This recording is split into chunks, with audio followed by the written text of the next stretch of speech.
예, 아니, 앉아서 하겠다고 했습니다. 예, 예, 지금 건강상의 이유로 앉아서 하시기로 했습니다. 자료도 봐야 되고 하십시오. 하십시오. 예. 제가 저널리즘 영역의 언저리에서 종사한 지 20여 년 동안 수많은 제보를 받아왔는데 한 번도 어떤 경우에도 제보자의 신원을 밝힌 적은 없습니다. 그게 위험을 감수한 이들에 대한 도리이기도 하고 제 나름의 윤리이기도 합니다. 그래서 오늘도 제보자의 신원은 밝힐 수 없다는 점 양해를 부탁드리고요. 그럼에도 이 자리에 오게 된 것은 위험이 계속된다고 판단해서입니다. 질문 주시면 성실하게 답변하겠습니다. 예, 계엄 직후 어떻게 피신했습니까? 제가 처음 받은 제보는 체포조가 온다가 아니라 암살조가 가동된다였습니다. 즉시 피신하여 만약 계엄이 해제되지 않는다면 제게 남은 시간이 몇 시간인지 가늠하고 남아있는 시간 동안 할 일을 정리하였습니다. 지금 암살조 얘기를 하셨는데요. 혹시 이 HID 암살조 내용이 이미 언론에 보도됐습니다. 예, 그래서 이 보도된 후 암살조인 것을 알게 됐는데 그게 이렇게 과거의 암살조를 들은 것으로 혹시 착각하진 않으셨습니까?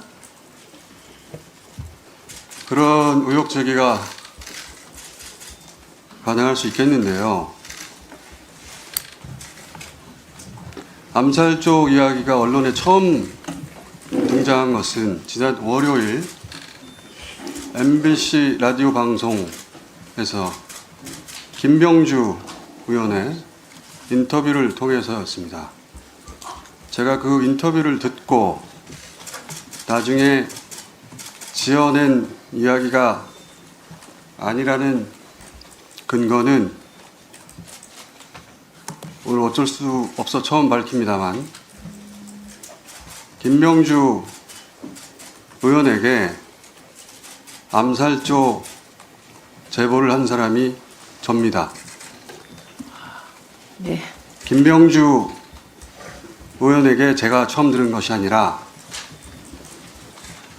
김병주 의원이 저로부터 처음 이야기를 듣고 첫 반응은 그럴 리가 없다는 것이었고 서너 시간 후에 사실이라고 알려주었습니다.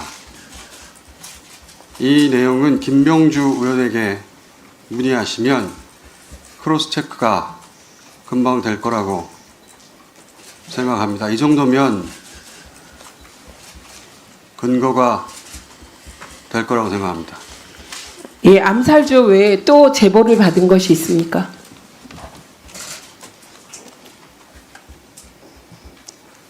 생화학 테러에 대한 제보를 받았고 역시 김병주 의원에게 전달하였고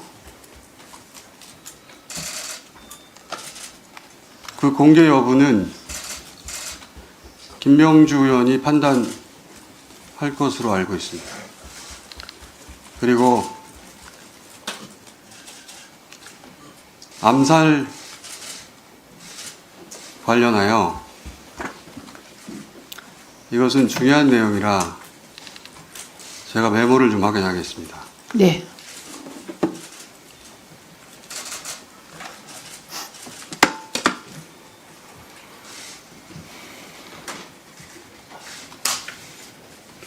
지금부터 말씀드릴 내용은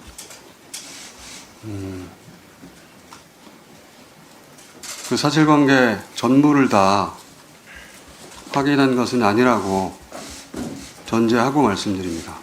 감안해서 들어주십시오.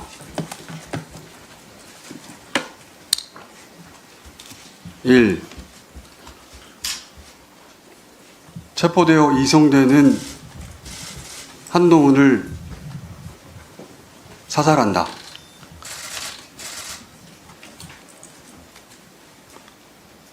2.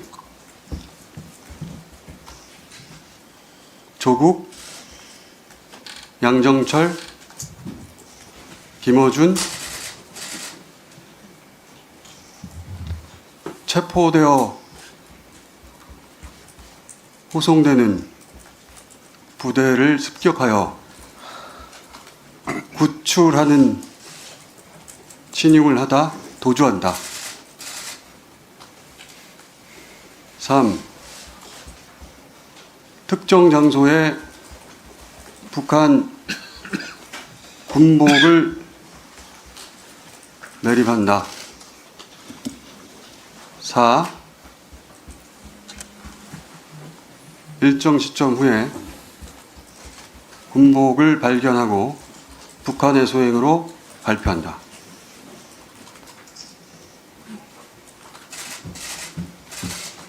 잠시 부연하자면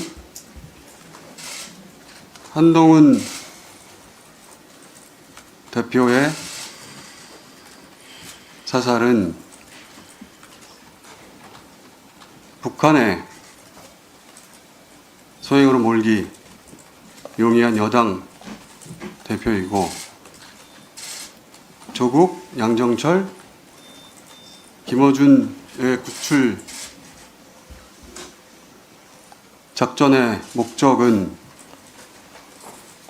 후송하는 부대에 최대한 피해를 주어 북한이 종북 세력을 구출하는 시도를 하였다고 발표한다. 그 과정에서 세 사람의 사살 여부에 대해서는 듣지 못해서 모르겠습니다.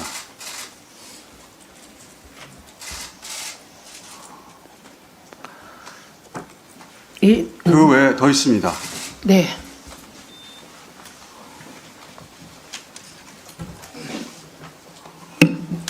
미군 몇 명을 사살하여 미국으로 하여금 북한 폭격을 유도한다. 그 담당 부대는 김병주 의원 또는 박선원 의원에게 문의하시기 바랍니다. 예, 매우 충격적인 내용인데요. 이게 제보자가 더 있습니다. 예, 말씀하십시오. 북한산 무인기에 북한산 무기를 탑재하여 사용한다.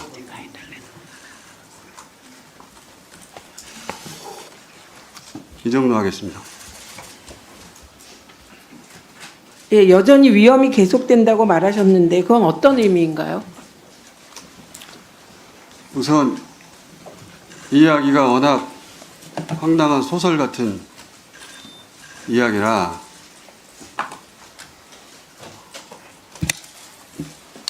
출처를 일부 밝히자면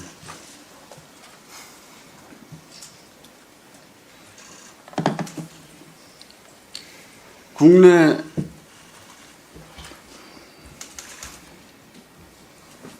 대사관이 있는 우방국이라고 표현하겠습니다. 위험이 계속된다고 판단한 이유는 김건희 씨 관련 제보 때문입니다. 크게 두 가지 이유인데, 하나는 김건희 씨가 OOB, 올드보이 기관의 은퇴한 요원들을 뜻하는 오비에게 독촉 전화를 하고 있다. 그 독촉의 내용은 저도 모르겠습니다. 불완전한 제보이기 때문에 평상시라면 저 혼자 알고 있었을 내용인데 어제 윤석열 담화를 듣고 혹여라도 그 오비에 대한 독촉 전화가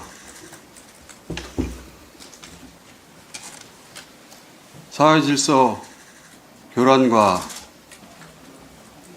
관련될 일일 가능성이 조금이라도 있다면, 더군다나 남편이 군 통수권자인 상황에서 그 어떤 위험도 감수해서는 안 된다는 생각에서 공개하는 바이고요. 혹시 더 두 말씀? 번째는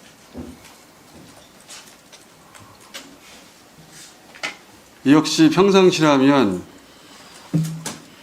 황당한 이야기라고 다루지 않았을 제보인데 어제 담화를 듣고서 생각이 바뀌었습니다. 김건희 씨가 계엄 후 개헌을 통해 단어를 그대로 사용하자면 통일 대통령이 될 것으로 믿었고, 지금 현재도 여전히 믿고 있다고 하여 역시 어제 담화를 통해 본 윤석열의 끝까지 싸우겠다는 의지로 보아 혹여라도 우리 공동체에 어떤 위험이 될 소지가 있다면 불완전한 채로 공개해야 한다고 판단해 이 자리에 왔습니다. 지금부터는 제 짧은 소견인데, 윤석열의 군 통수권과 김건희의 통신수단을 하루빨리 제약해야 한다고 생각합니다. 박탈해야 한다고 생각합니다. 이것은 제 정보가 아니라 사견입니다. 이상입니다. 예, 혹시 더 말씀하실 것이 있나요? 없습니다. 네. 그리고 혹시 위원님들의 질의를 받을 수 있나요? 제가 알고 있는 것은 중요하다고 생각되는, 공개해야 한다고 생각하는 것은 다 말하였고, 그 사실관계에 관한 것은 김병주 의원, 박선원 의원에게 확인해 보시는 것이 보다 정확할 것 같습니다. 아니, 질의를 못 받겠다고 하십니다. 사전에 지금 제보 내용을 다 얘기하러 나왔고, 그리고 이 이외의 구체적인 것은 박선원 의원하고 김병주 의원이 추가로 밝힐 것이다, 질의에 응답할 것이다, 이렇게 사전에 얘기를 했습니다. 제가 알 수 있는 것은 여기까지입니다. 그러니까 추가로 질의를 해도 답변할 내용이 지금 말씀하신 내용 외에는 없다는 것이죠? 없습니다. 네, 그래서 신변보호 요청했습니다. 예, 신변보호 요청했고, 사무총장이 하고 있습니다. 국회 사무총장이 하고 있습니다. 네, 이미 하고 있습니다. 예, 예, 그거는 네. 네, 알아요.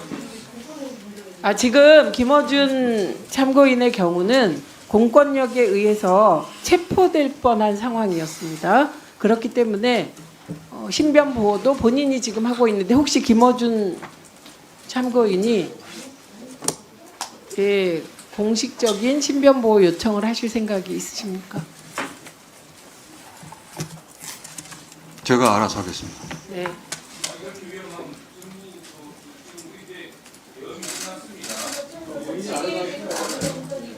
이제 이석해야죠. 그렇게 심각한데 왜 신변보호도 안 하냐, 못 믿겠다 이런 식은 아니신 거 아니에요? 의원님, 그 의원님들 예 간사께서 이석시키라고 합니다. 김영 간사께서 그 제안을 저는 받아들이려고 합니다. 예, 김어준 참고인은 이석하셔도 좋습니다.